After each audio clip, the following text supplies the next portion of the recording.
अगर आपकी एज भी 25 साल से ऊपर हो चुकी है और आपने भी अपनी फाइनेंशियल लाइफ को सीरियसली स्टार्ट नहीं किया, मतलब कि ना ही कोई सेविंग्स की है, ना ही कोई इन्वेस्टमेंट किए है, ना ही कोई इमरजेंसी फंड को रिजर्व किया है, और ना ही की है कोई फाइनेंशियल प्लानिंग, तो सबसे पहले तो घबराइए मत, क्योंकि आप अकेले नहीं हो। क्योंकि इंडिया में लाखों लोग ऐसे हैं जो 25 क्रॉस कर जाते हैं लेकिन फिर भी उनको कोई भी फाइनेंशियल प्लानिंग नहीं आती। लेकिन अगर आपने आज से स्टार्ट नहीं किया तो अगले 5 से 10 साल बाद आपको फाइनेंशियली बहुत ही भारी पड़ सकता है, क्योंकि 25 के बाद लाइफ सैलरी से नहीं, रिस्पॉन्सिबिलिटी से चलती है। Family, marriage, medical emergency, career pressure, social comparison, inflation, इन सब के बावजूद भी अगर आपने कोई फाइनेंशियल सिस्टम नहीं बनाया तो आप हमेशा स्ट्रेस में ही रहोगे। दोस्तों, मैं पिछले 9 सालों से बैंकिंग इंडस्ट्री से जुड़ा हुआ हूँ और मेरे एक्सपीरियंस से मैं आपको बताऊंगा कि आप कैसे 25 साल के बाद भी अपने फाइनेंशियल सिस्टम को बना सकते हैं। तो चलिए शुरू करते हैं।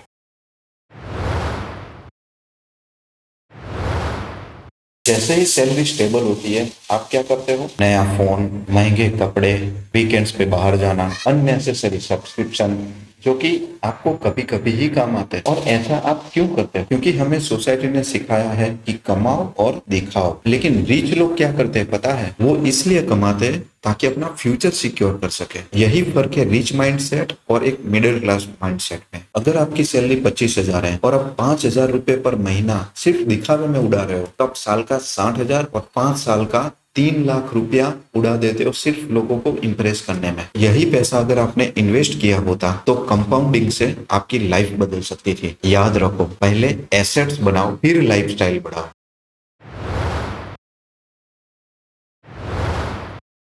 दोस्तों, लाइफ बहुत ही अनप्रिडिक्टेबल है। आपकी जॉब भी जा सकती है, घर में हॉस्पिटलाइजेशन का कोई खर्चा आ सकता है, फैमिली में कोई इमरजेंसी आ सकती है, और उस टाइम अगर आपके पास इमरजेंसी फंड नहीं होगा तो आप बहुत ही बड़े डेट ट्रैप में फंस सकते हो। इससे बचने के लिए आप एक 6 महीने का इमरजेंसी फंड क्रिएट कर लो। मान लो कि आपकी मंथली सैलरी 20,000 रुपए है, तो 1,20,000 रुपए आप कहीं साइड में रख दो। साइड में रखने का मतलब है कि किसी लिक्विड म्यूचुअल फंड में डाल दो या फिर उसकी एफडी बना दो, ताकि आप उसको इजीली विड्रॉ कर सको। ये पैसा आपका कोई इन्वेस्टमेंट नहीं होगा दोस्तों, ये पैसा एक सर्वाइवल शील्ड की तरह काम करने वाला है।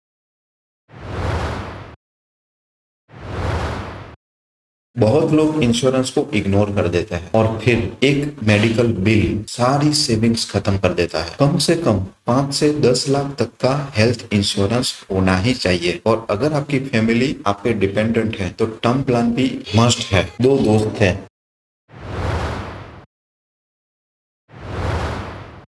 अमन और रवि। अमन ने 25वें साल से ही इन्वेस्ट करना स्टार्ट कर दिया। SIP, PPF, NPS, अच्छी अच्छी कंपनीज के स्टॉक ले लेना। उसने हर महीने 10,000 रुपए इन्वेस्ट किए। रवि ने भी सेम चीज की, लेकिन उसने स्टार्ट किया उसके 35वें साल से। अब जब दोनों 60 साल के हुए तब अमन के पास थे 22 करोड़ 17 लाख रुपए, जबकि रवि के पास थे सिर्फ 7 crore. Look at the difference in amount. तो ये होता है अर्ली इन्वेस्टमेंट का पावर।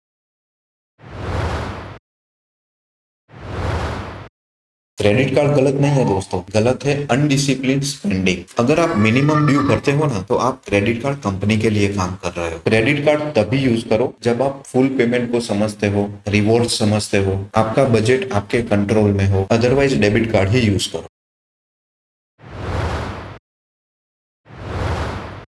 दोस्तों, 25 के बाद सिर्फ सेविंग्स ही नहीं करनी, आपको अपनी इनकम भी बढ़ानी है। अपनी स्किल्स को अपग्रेड करो, कंटेंट क्रिएट करो, वीडियो एडिटिंग करो, अपनी कम्युनिकेशन पे काम करो, फ्रीलैंसिंग करो, साइड हसल करो, ये सब करो दोस्तों, क्योंकि आज के जमाने में सिंगल इनकम बहुत ही रिस्की होती है। दूसरों को इम्प्रेस करने के लिए खर्चे करना बंद कर दो। लोग टेम्पररी तारीफ तो करेंगे, लेकिन EMI आपको परमानेंट भरनी है। याद रखो, wealth is silent but debt is loud. तो चलो दोस्तों, अब मैं आपको पूरा एक रोड मैप दिखाता हूँ, उसको ध्यान से देखो।